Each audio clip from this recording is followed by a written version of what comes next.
everyone and welcome. This is Chloe with Cousin DIY.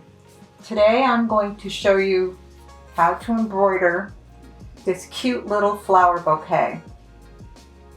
I'm going to get set up and I'll be right back so we can get started.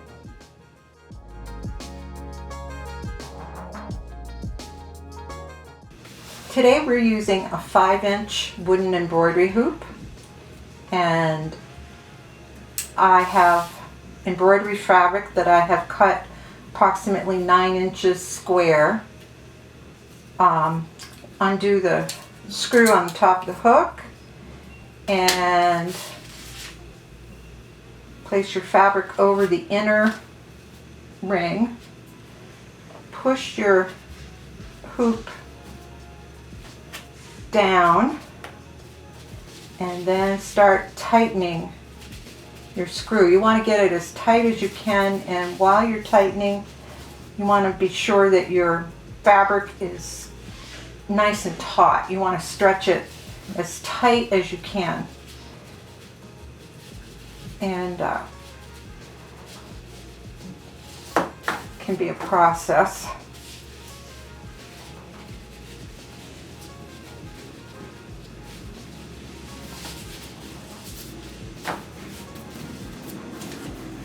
The next step is to download this graphic and print it.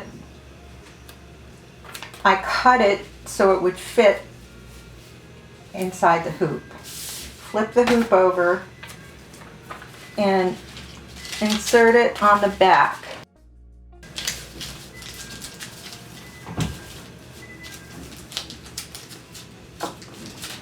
And you can use tape to help keep it in place. You want to have it as flush as it can be with the back of your fabric. And then I just took a pencil, whoops, and I traced all the way around, and I've already done that for you with this one. And we're ready to start embroidering. I'm going to start with a light blue floss for the mason jar, and I'm going to start with like a long arm's length of this floss.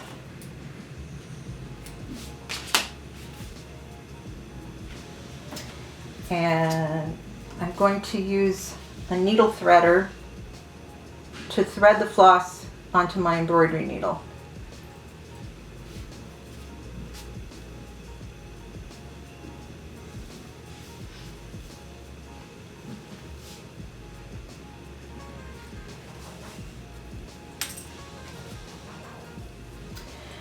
The stitch that I'm going to use for the outside of the mason jar is a back stitch, and I think I'm going to get started right here in this corner. I'm going to come from back to front, and when you do the back stitch you want to leave a little tail. Oh, I'm going to say maybe about an 1/8 of an inch or so. You can make these stitches as long or as short as you want. You just want to make sure that when you get to a corner that your stitches are going to be close enough so that you're true to the shape that you're outlining. So I'm going to go about there.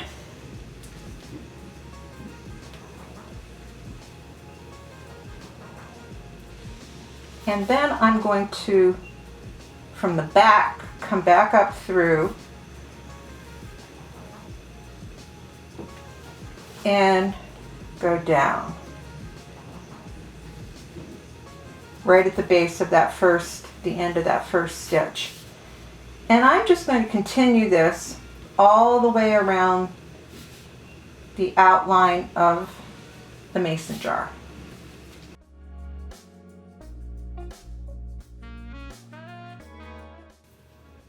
Now that I'm all the way around, I'm just going to knot two ends of floss together in a double knot.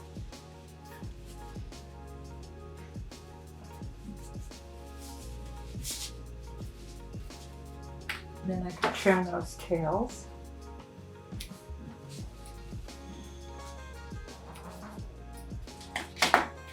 And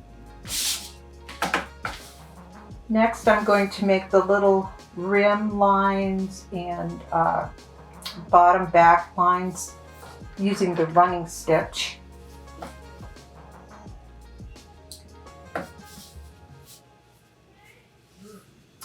And the running stitch is just in and out, in, and you don't go back. You just keep going forward.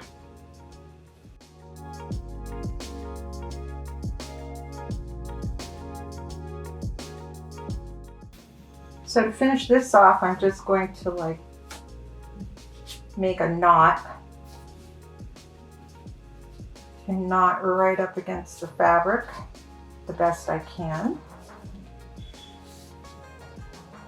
And attempt to do the same. I should have knotted this one previously.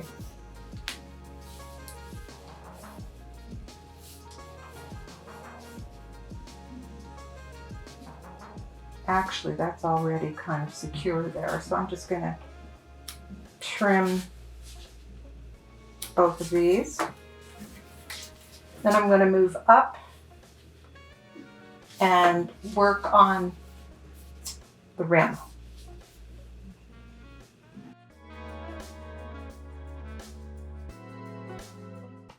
Now that I have the jar done, I'm going to take the opportunity to stretch my fabric really taut again. And every chance you get to tighten this screw will help with that as well. The next step is going to be to start on the flowers. So the first flower I think I'll work on is a yellow flower. There's 4 of them. And for that we will use the French knot stitch. So I'm going to once again cut a long arm's length of floss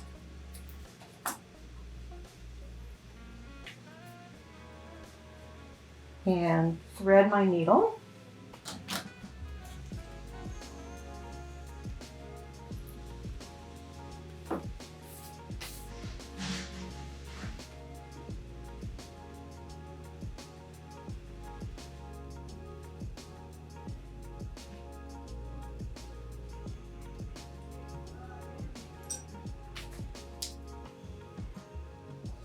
And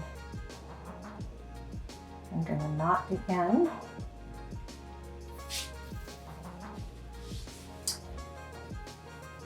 I'm going to start in the middle, and I think I'll do this top yellow flower first.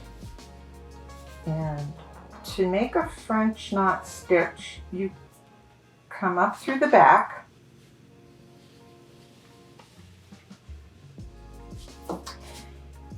and then you wrap the floss around the needle as close as you can to the fabric. And I'm going to wrap 4 times for each stitch. 1, 2, 3, 4. And then come down back through fairly close to where your floss came up through. And it's going to make like a little button of sorts, or a little puffy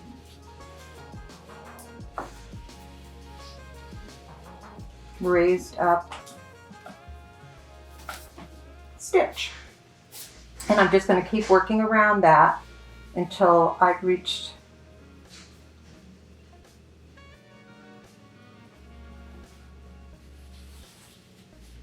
I've made that yellow flower the size I want it to be.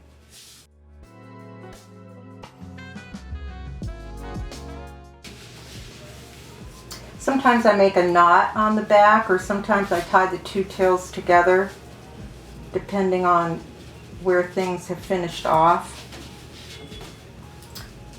In this case, I'm tying the two tails together and trimming.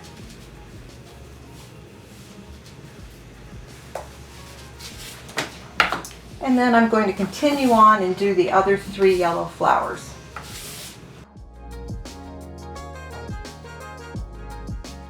Okay, now that we have the yellow flowers completed, I think I'll move on to do the blue flower here. And I used 1 French knot in the middle for the middle of the flower. So we'll start with that.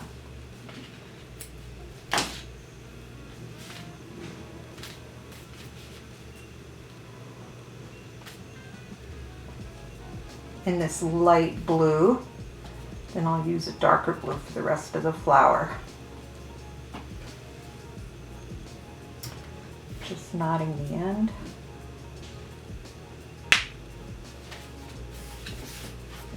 Load my needle.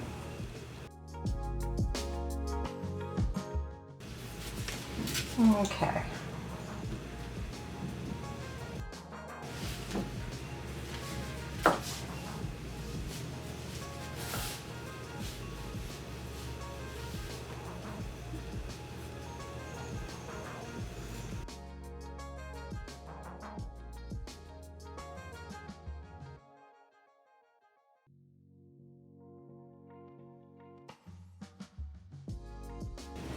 And now I'm just going to knot the two tails together on the back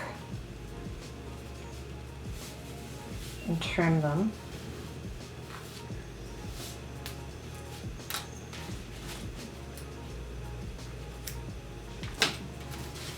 And switch to the darker blue. And this flower isn't all that big, so I'm just going to do like a short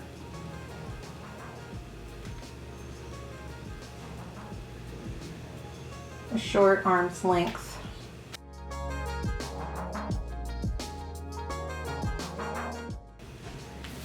Now I debated whether or not to use a stitch called the daisy stitch, but I ended up just using the back stitch, and I was happy with the way that came out. So for each petal, I'm going to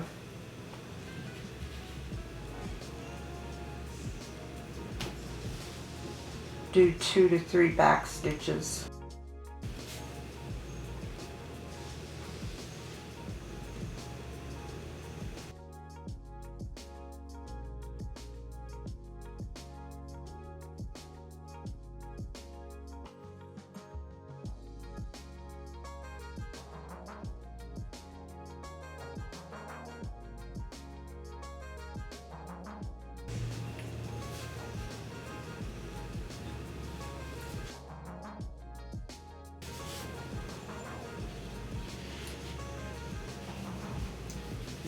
So I'm just going to work my way all the way around the flower.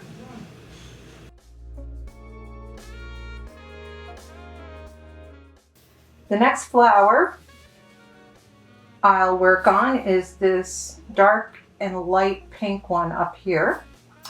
I'm going to use dark pink and a couple of French knots for the center of the flower.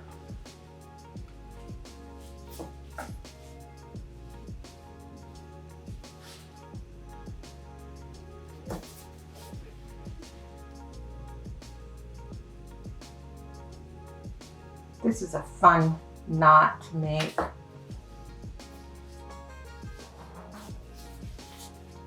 do one more right next to it.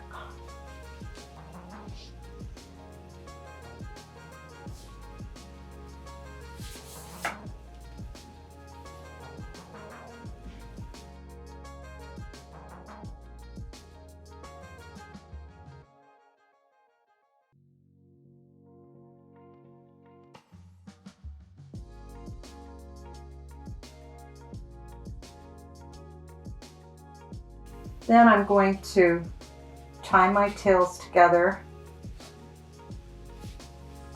as flush as possible with the back of the fabric again, and trim them off.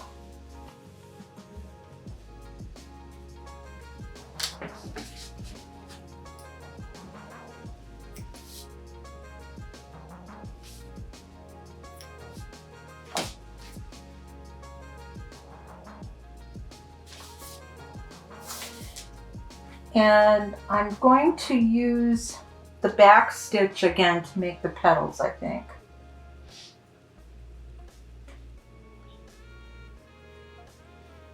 None of these flowers are very large, and that stitch seems to work really well.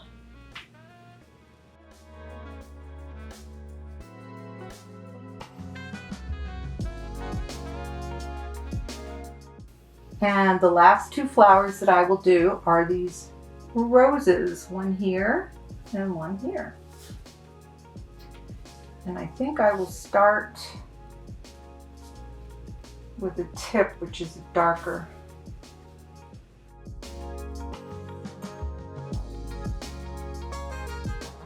Now we're ready for the stems and the leaves.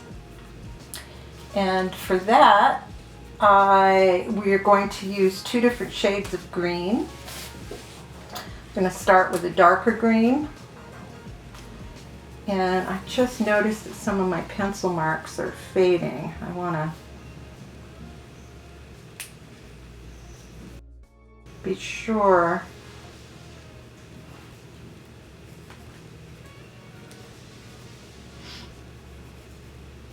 got these right. Okay.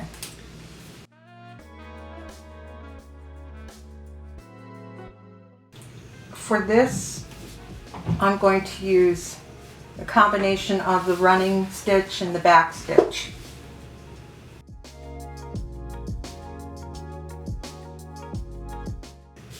Here, we're done with the embroidery part.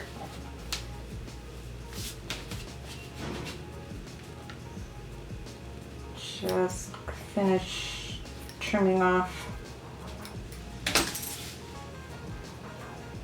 some of our tails. So I have two other alternative suggestions here. One is that you could take like a light blue highlighter or something and fill in the middle of the mason jar with a very light pale blue. Or you could continue your stitches so they show through the mason jar. But I just decided to keep mine on the top. So the next step is to once again make sure that your fabric is nice and secure, and it really seems to be that it is. And so I am going to give this a couple more cranks.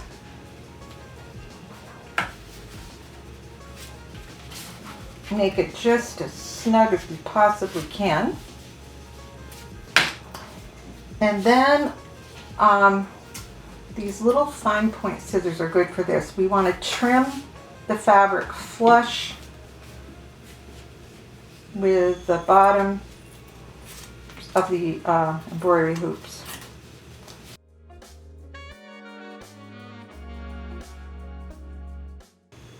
If you make your own embroidery project using this pattern or perhaps one of your own, we'd love to see it. You can always share them with us on Instagram at #CreateWithCousin. Thanks for joining us today. Goodbye.